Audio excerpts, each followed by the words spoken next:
Salut à toi dans cette nouvelle vidéo, mon copain! Ça me fait plaisir d'être avec toi aujourd'hui. Bon, si je fais cette vidéo, elle est très spéciale pour moi parce que j'ai tout lâché. J'ai tout lâché. Tu vois, là j'habite chez mon pote, j'habite même pas chez moi, j'ai quitté ma copine, j'ai quitté la maison dans laquelle j'habitais, j'ai donné tous les vêtements dont j'avais pas besoin pour partir en Asie et ma prochaine maison, enfin, mon prochain placard pour jusqu'à je ne sais combien de temps, c'est ça. C'est un sac à dos. Et ouais. Non, je fais cette vidéo, en fait, c'est pas pour rien, en fait. J'ai envie de partager ma vision de pourquoi je fais tout ça. En fin de compte, tu vois, je sais pas si tu connais mon histoire, mais moi, je m'appelle Nathan, j'ai 29 ans. J'allais dire 24 ans, mais non, non. J'ai 29 ans. Et en fait, pendant 24 ans, j'ai vécu pour ma mère. Ma mère, en fait, elle était atteinte de fibromyalgie et en plus d'une dépression. Donc, en fait, je devais être là pour elle, tu vois. Genre, j'étais là aussi bien physiquement, mentalement. Et en fait, m'a créé, en fait, une vraie charge mentale. Et en fait, à l'aube du moment où j'ai décidé de quitter l'appart, enfin, l'appart où on habitait avec ma mère, elle est décédée le 26 décembre 2020. Voilà. Donc, pour moi, en fait, ça a été un grand choc où en fait je me suis dit que j'avais vraiment que deux choix. Soit je restais spectateur de ma vie, ou tu vois, je restais dans les attentes un peu des gens, en mode conditionnement social, j'ai peur de ceci, je le fais pas et tout et tout. Ou sinon je vivais ma vie. Et en fait ce qui s'est passé, c'est que quand j'ai perdu ma mère, bah, j'ai vécu ma plus grande peur. Voilà. J'ai vécu ma plus grande peur, ce qui m'a amené en fait à me dire que bah, maintenant en fait j'ai plus peur parce que j'ai perdu ce que j'avais de plus cher, c'est-à-dire ma mère. Et comme je te disais, bah, dernièrement, j'ai quitté ma copine, pas parce que je l'aimais pas, mais parce qu'en fait, j'avais l'impression de me trahir. C'est vrai quoi, en fait, c'est pas parce qu'on est en couple qu'on doit oublier notre accomplissement personnel. Et c'est d'ailleurs ce que je remarque dans la plupart des coachings aujourd'hui. Les gens, en fait, ils font tout en fonction des attentes des autres. Même les enfants, généralement, font en fonction des attentes des parents. Et, et en fait, quand on fait le bilan, bah, personne n'est comblé. Parce que les parents n'ont jamais fait, ne se sont jamais accomplis. Et du coup, bah, les enfants font pareil. Et, et en fait, moi, ça me va pas, ça. Moi, ça me va pas. Moi, ma plus grande réussite, c'est de m'accomplir. Ça sera pas mes enfants, ça sera moi. Voilà. Parce que, en fait, le bonheur se trouve à l'intérieur de nous. Le bonheur se trouve à l'intérieur de nous, c'est tout. Le bonheur se trouve à l'intérieur de nous, il est intrinsèque. Et c'est d'ailleurs pour ça qu'aujourd'hui j'ai décidé de tout lâcher. Voilà. J'avais trop de confort, tu vois, j'ai quand même été assureur, je gagnais bien ma vie, j'avais une voiture de société, la carte ticket resto, j'avais quand même des vacances de manière régulière. Mais tout ce confort-là n'était qu'une illusion. Parce qu'en fait, j'en tu vois, par exemple, la plupart des gens disent oh, bah, ça va comme un lundi, vivement vendredi. Bah, moi, en fait, j'avais envie de sortir tout ça. Parce qu'en fait, tous les jours, en fait, ça va, en fait, ou ça va pas. C'est pas parce que c'est vendredi que ça va aller. Si, ça va aller parce que on va se mettre la race, parce qu'on va bédaf, parce qu'on va prendre des drogues. Mais en fait, moi, j'avais envie de sortir de tout ça. J'avais envie de sortir de cette validation sociale. Et en fait, il y a un moment où ça a percuté dans ma tête. C'était un soir, j'étais en train d'en fumer un et en fait, j'ai ressenti une douleur vraiment au fond de moi où je me disais, mais qu'est-ce que je veux vraiment? Et tu vois, je me suis visualisé vers 60 ans, 70 ans, je me suis dit, quel grand-père je veux être? C'est vrai, quoi. Quel grand-père je veux être? Je veux être le grand-père fatigué, qui a pas envie de bouger, qui se plaint de la vie, ou j'ai envie d'être le grand-père qui a toujours des histoires un peu folles à raconter? Et du coup, je me suis dit, bah ok, bah je lâche tout. Du coup, j'ai tout lâché. J'ai tout lâché. Je suis sorti de ce conditionnement social et du coup, c'est pour ça, là, j'habite chez mon pote et d'ailleurs, Dieu merci euh, qu'il est là parce qu'aujourd'hui, je sais pas où je serais. Et en fait, tout ça, en fait, c'est pas du hasard, en fait. C'est que, en fait, notre société, c'est une société de consommation, on le sait tous, mais on n'a pas conscience de ce que c'est. Et aujourd'hui, on va voir ce que c'est. C'est-à-dire que on te dit qu'il faut que tu fasses des études. Une fois que tu as fait tes études, il faut que tu aies une belle voiture. Voilà, c'est important d'avoir une belle voiture. Ouais. Parce que du coup, les autres, au moins, ils te voient. Après, quand tu as une belle voiture, il faut que tu aies un bel appart, tu vois. Et généralement, en plus, tu vas le prendre à crédit. Donc, en plus, ça te met une chaîne, d'autant plus. Parce que, du coup, tu te rends compte que tu as ton travail, tu as un crédit pour ton appart, tu as un crédit pour ta voiture. Bah, du coup, après, tu peux plus agir. Tu peux plus agir, en fait. Bah, non. Qui paye ton crédit? Qui paye tes crédits? Bah, personne. Voilà. Donc, en fait, tu rentres dans cette boucle où après, du coup, tu trouves ta conjointe. Et après, du coup, tu fais des enfants. Et tes enfants, ce qui va se passer, c'est que tu vas répercuter les traumatismes que tu as eus sur eux. Et après, voilà, ça va être une boucle sans fin. Et moi, j'ai décidé de briser ce schéma. J'ai décidé de sortir de tout ça parce que, en fait, acheter du matériel pour acheter du matériel, c'est juste combler un vide. L'estime de soi, la confiance en soi, ça se crée pas en s'achetant des beaux vêtements, ça se crée pas en s'achetant une belle voiture. Non, ça se crée dans l'action. L'action, c'est la clé. L'échec, ça fait partie de l'action. En fait, on peut pas. Faut arrêter de dire ouais, j'ai peur d'échouer et tout. Tu vas échouer. Tu vas échouer. Et quand tu comprends que tu vas échouer, il faut que tu comprennes comment tu peux échouer le plus rapidement possible. Parce que plus tu échoues le plus rapidement possible, plus tôt tu réussis. Que si tu repousses tout le temps l'échec, bah, l'échec il devient de plus en plus grand, tu l'appréhendes de plus en plus. Et du coup, en fait, tu seras bloqué dans l'inaction. Bah ouais, moi, mes premiers risques, je les ai pris à 20 ans. Pour t'expliquer, euh, du coup, à l'époque, je gagnais de l'argent de manière illégale. Et voilà, voilà. Et en fait, ce qui s'est passé, c'est que j'avais un ami qui avait démarré une activité dans le marketing de réseau. Et je me suis dit, bah, c'est ça que je vais faire. J'ai rencontré un mec qui avait 1 an de moins que moi. Il gagnait 10 000 € par mois. Pas pour me vendre du rêve, hein, mais il gagnait. Et en le rencontrant, en parlant avec lui, je me suis dit, waouh, si lui il l'a fait, moi je peux le faire. Et du coup, petit à petit, j'ai commencé à investir sur moi. D'ailleurs, l'investissement en soi, c'est vraiment la clé, mais on va voir ça après. J'ai commencé à investir sur moi, j'ai commencé à lire, j'ai commencé à regarder des vidéos, j'ai commencé à aller à des conférences, j'ai commencé à faire des formations. Et en fait, tout ça, ça m'a enlevé en fait les œillères qui étaient imposées par la société et par nos familles, en fait. Enfin, ma famille. Tu vois, la peur, le stress, tout ça, ça a été ôté. Et du coup, ce qui s'est passé, c'est que quand j'étais dans le marketing de réseau, bah, j'ai dû gagner peut-être 2 000 €. Tu vois, j'ai gagné 2 000 €. C'était pas, c'est pas une grande réussite, mais pour moi, c'était déjà une grande réussite parce que j'ai réussi à gagner de l'argent sans l'illégal. Et pour moi, ça a vraiment été waouh, ça a vraiment été une grosse claque. Et en fait, à ce moment-là, tu vois, le marketing de réseau, bon, bah, ça s'est arrêté. Du coup, là, j'ai mangé un gros échec qui m'a vraiment mis au plus bas. Et je me suis dit, mais qu'est-ce que je fais de ma vie? Qu'est-ce que je fais? Alors, j'ai continué un peu l'intérim, les petits travaux et tout, mais je me répétais souvent que une petite phrase de Scarface, j'ai les mains faire pour l'or, mais elles sont dans la merde. Et un jour, ça m'a saoulé, c'était juste avant le Covid. Au moment du Covid, il y a, le contrat d'intérim c'est terminé et le patron m'a dit, bah Nathan, en vrai, t'as ton bac, pourquoi tu reprenais pas tes études? Et en fait, tout ça, ça a fait un tour et un jour, j'ai appelé un ami, je lui ai dit, je vais reprendre mes études. Et tout est allé très vite en fait. Au moment où j'ai décidé d'être acteur de ma vie, tout s'est activé.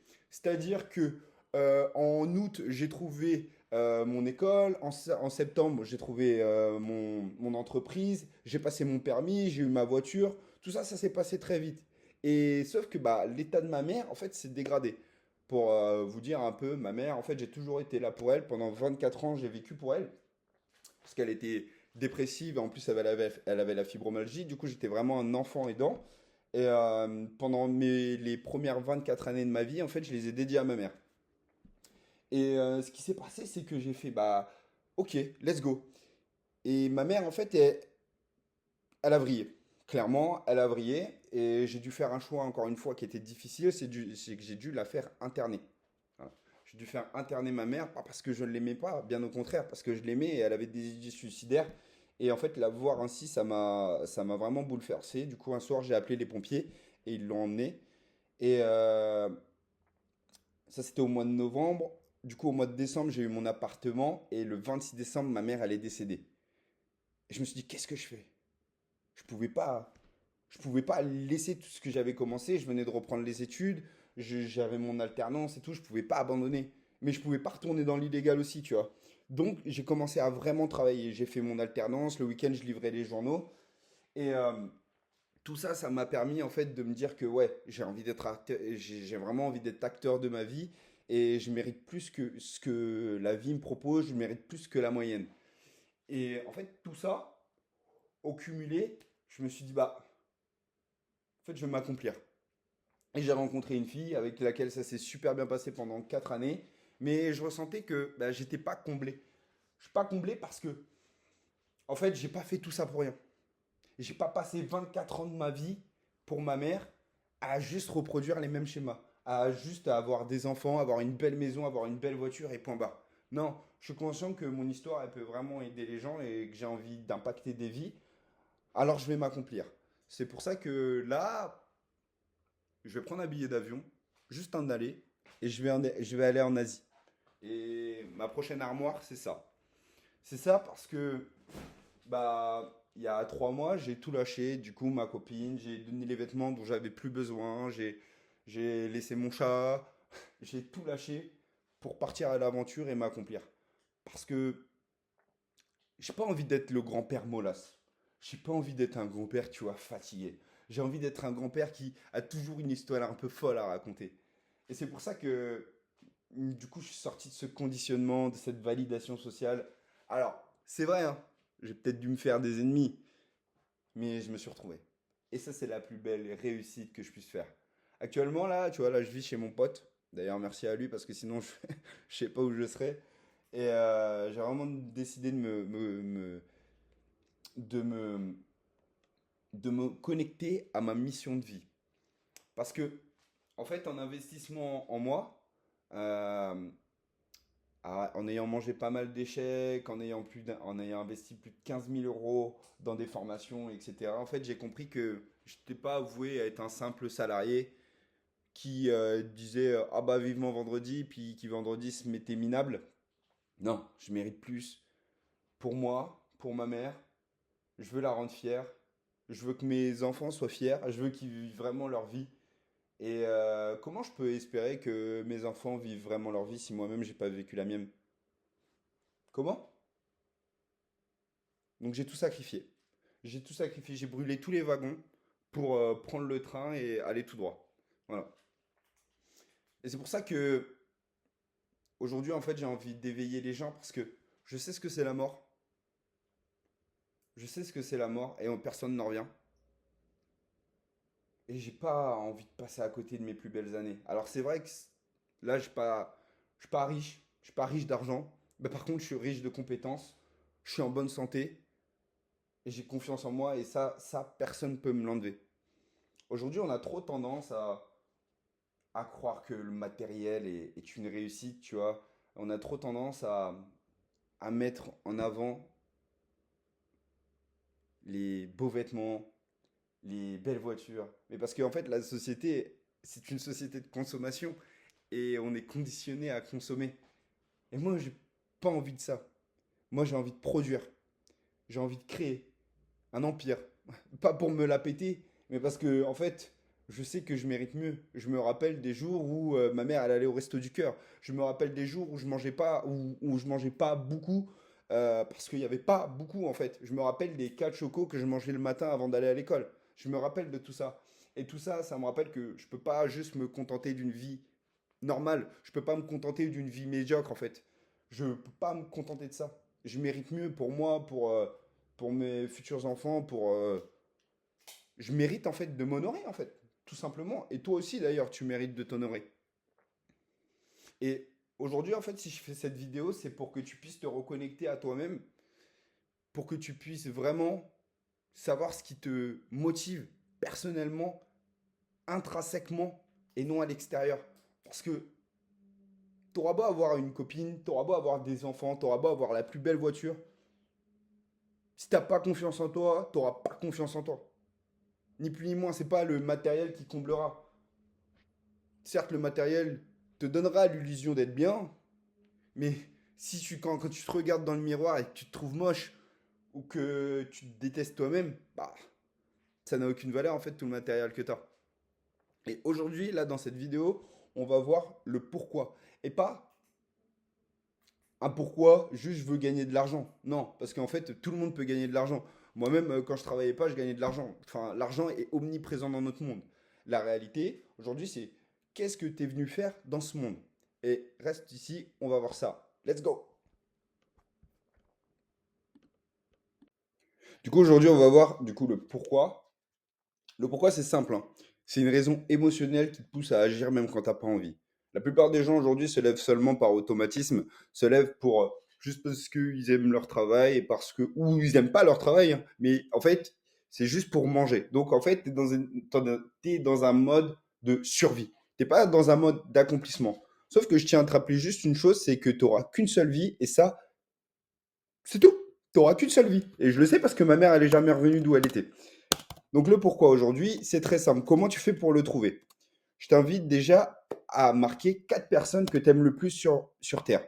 Moi, à l'époque, j'avais mis ma mère, j'avais mis mon meilleur pote, qui aujourd'hui ne l'est plus, j'avais mis ma tante, et j'avais mis mon chien. Parce que mon chien, c'était quand même une grosse partie de ma vie. Ensuite, donc là, tu mets 4 personnes que tu aimes le plus. D'accord? Une fois que ça c'est fait, tu vas marquer 4 choses matérielles que tu aimerais le plus au monde. Moi, je suis un peu utopiste. Moi, j'avais marqué plus ou moins une Ferrari en fait. Voilà, parce que c'est que j'adore l'automobile, voilà. Ensuite, j'avais marqué une maison avec piscine.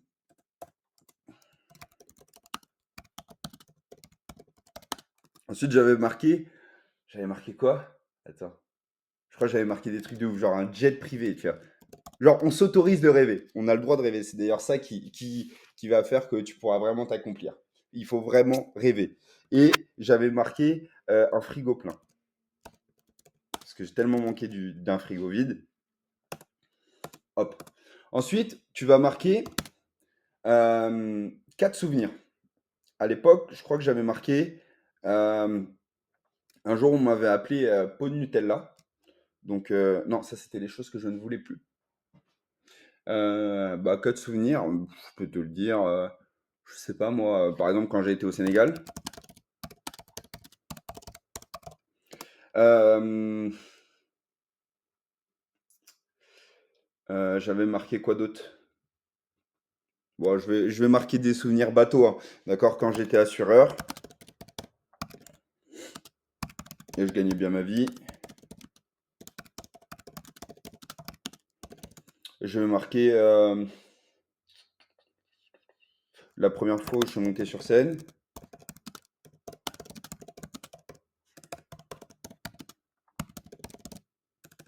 Sur scène, hop. Et ma première conférence. D'accord? Et après, tu vas marquer 4 choses que tu ne veux plus. 4 choses que tu ne veux plus dans ta vie. Donc moi, c'est super simple, hein. C'est le frigo vide, euh, consommer tout type de substance, euh, me trouver moche et avoir peur de l'abandon. Ça, c'est dû à mon père, qui m'a abandonné très tôt. J'ai compris que j'avais cette peur.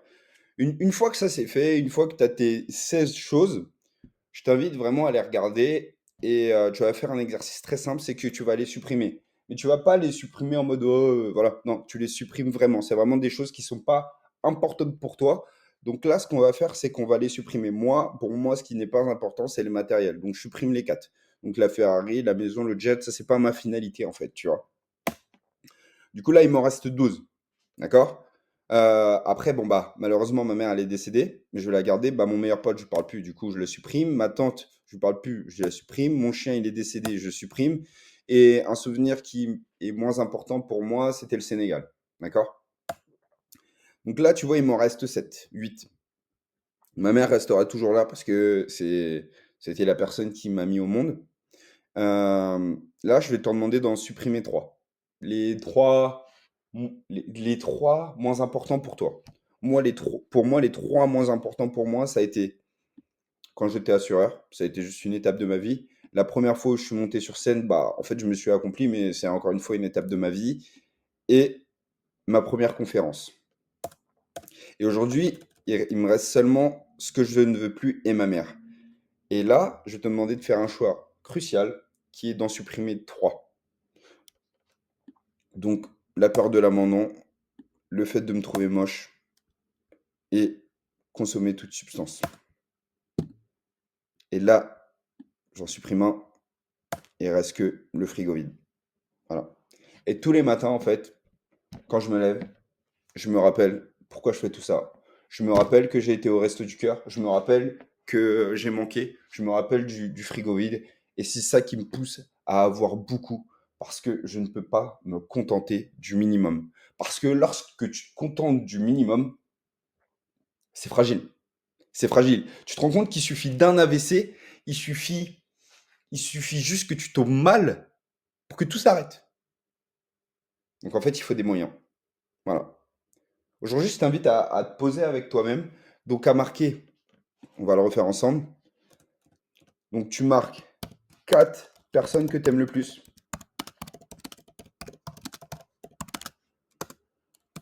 4 choses matérielles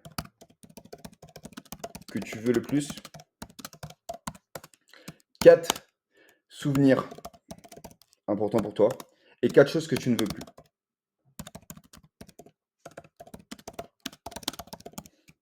Ensuite, tu les supprimes un à un et il doit en rester qu'un. Allez, un ou deux si tu veux. Peut-être trois si tu veux. Mais le but, c'est vraiment que tu te concentres sur le minimum. Parce qu'en fait, ta valeur n'est pas dans le plus, ta valeur est dans le moins. Il faut bien comprendre ça. Ta vraie valeur se trouve dans le moins. En tout cas, merci d'avoir regardé cette vidéo et je te dis à bientôt pour la prochaine. Ciao.